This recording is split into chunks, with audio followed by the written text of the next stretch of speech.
Assalamualaikum warahmatullahi wabarakatuh. Perkenalkan, nama saya Yanti Wahyuni dari jurusan Komunikasi dan Penyiaran Islam UIN Sultan Maulana Hasanuddin Banten.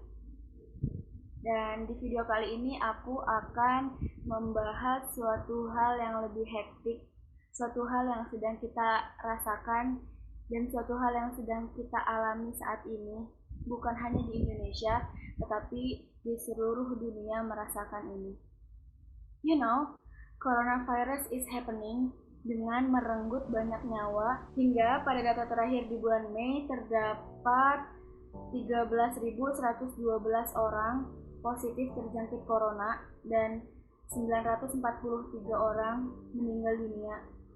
Dan bless to God, masih banyak upaya yang dilakukan oleh tim medis untuk dapat menyembuhkan pasien-pasien yang terjangkit COVID-19 ini, hingga data pasien yang sembuh di Indonesia sebanyak 2.494 orang.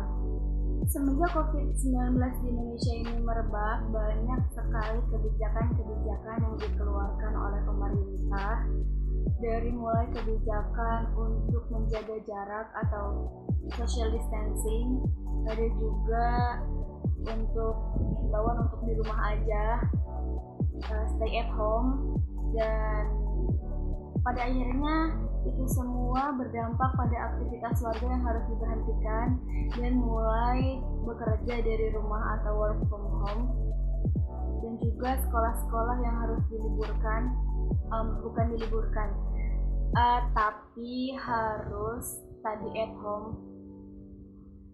Dan banyak juga event-event atau kegiatan-kegiatan yang harus ditunda atau bahkan terpaksa di-cancel dan diberhentikan, atau yang lainnya.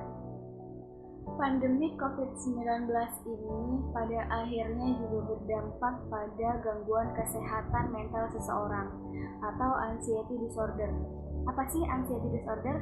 Anxiety disorder itu adalah gangguan kesehatan mental yang ditandai dengan perasaan khawatir, cemas, dan rasa takut yang cukup kuat sehingga dapat mengganggu aktivitas sehari-hari. Kenapa sih kok berdampak pada gangguan kesehatan mental seseorang? Karena menurut aku kayak banyak banget semenjak COVID-19 ini, banyak banget orang-orang yang tidak dapat melakukan apa yang seharusnya mereka lakukan atau tidak bisa mencapai apa yang mereka sudah susun dalam planningnya. Terlebih dari segi ekonomi, di mana banyak masyarakat yang kehilangan pekerjaan atau udah nggak kerja lagi, di PHK atau perusahaannya bangkrut dan tidak dapat menggaji karyawan-karyawannya. Menteri Koordinator Bidang Perekonomian, Bapak Erlangga Hartarto, memperkirakan tingkat pengangguran di Indonesia bertambah menjadi 2,92 juta orang, bahkan lebih parah bertambah menjadi 5,23 juta orang. Dan aku yakin banget ini semua pasti menjadi beban pikiran untuk mereka. Mereka pasti cemas, atau mungkin bahkan ada juga yang sampai mengalami stres. Fakta kedua yaitu para pelajar yang memperkirakan ketika mereka study at home, mereka berpikir itu akan lebih memudahkan mereka dalam belajar, tetapi pada kenyataannya tidak sama sekali. Terutama yang aku rasakan, atau mungkin adik-adik kelas aku di sekolah.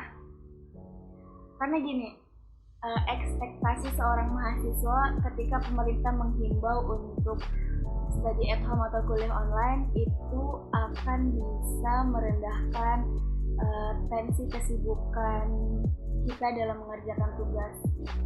Tetapi pada akhirnya ketika kita sudah menjalani study at home, banyak sekali tugas-tugas yang diberikan oleh dosen, kayak tugas 1, 2, 3 belum selesai, udah ada lagi tugas 4, ada lagi tugas 5, ada lagi tugas 6, padahal tugas 1, 2, 3 ini belum selesai atau masih dicicil. Bahkan ada juga yang mengeluh tidak ada kuota, susah sinyal, dan lainnya. Dan kalian sadar nggak sih itu semua juga bisa mengganggu kesehatan mental seseorang? Kayak itu jadi beban pikiran buat mereka. Mereka khawatir IPK mereka nanti akan turun. Kayak IPK gue nanti gimana ya? IPK gue bakalan turun gak ya? Gue bisa ngambil semua MK gak ya? Dan ada satu hal lagi yang menurut aku ini bisa berdampak pada gangguan mental seseorang, yaitu karena misinformation. Gak tahu kenapa masyarakat di Indonesia ini masih enggan untuk menyaring berita-berita yang mereka dapatkan dan masih enggan untuk mencari tahu kebenaran akan berita tersebut. Jadi itu menjadi pikiran dan berdampak pada kecemasan dari masyarakat itu sendiri.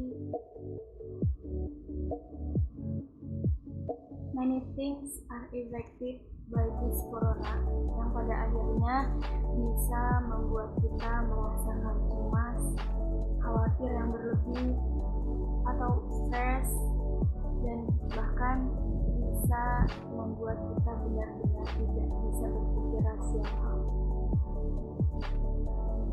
Menurutku masih ada solusi yang dapat dilakukan untuk bisa menghindari gangguan kesehatan mental itu sendiri. Karena sangat penting untuk kita bisa mengobati si anxiety disorder ini agar kita tetap bisa menjaga imunitas tubuh kita dengan kuat dan tidak mudah diserang oleh COVID-19 ini.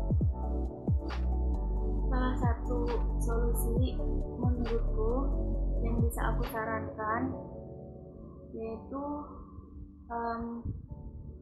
kembali lagi pada diri masing-masing. Sebenarnya dengan adanya COVID-19 ini kita tidak harus merasa cemas, kita tidak harus merasa khawatir atau bahkan sampai merasa stres atau berpikir bahwa semua hal menjadi buruk, karena pasti ada hikmah di balik setiap kejadian.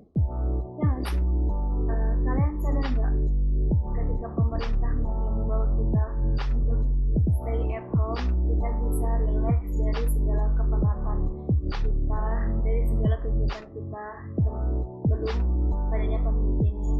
Kita juga bisa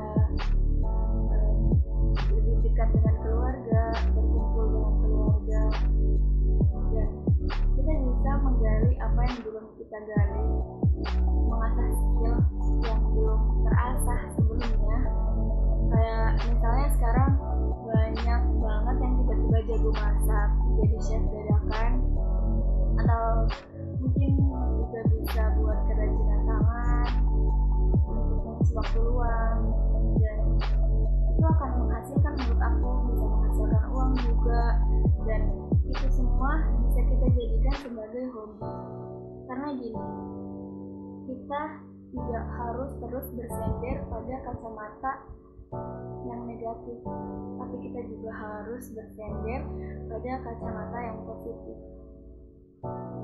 Oh iya, kalian sadar gak sih semenjak adanya COVID-19 ini dan semenjak pemerintah menghimbau kita untuk stay at home dan diberlakukannya PSBB, pembatasan sosial berskala besar, dunia seolah-olah berhenti dari segala aktivitasnya, aktivitas positif maupun aktivitas negatif yang tanpa kita sadari sebelum adanya pandemi ini kita sering melakukan kerusakan lingkungan, kayak buang sampah sembarangan. Dan berita bagusnya lagi, kalian tahu nggak, polusi di Indonesia ini menurun sangat signifikan, terutama di daerah Jakarta.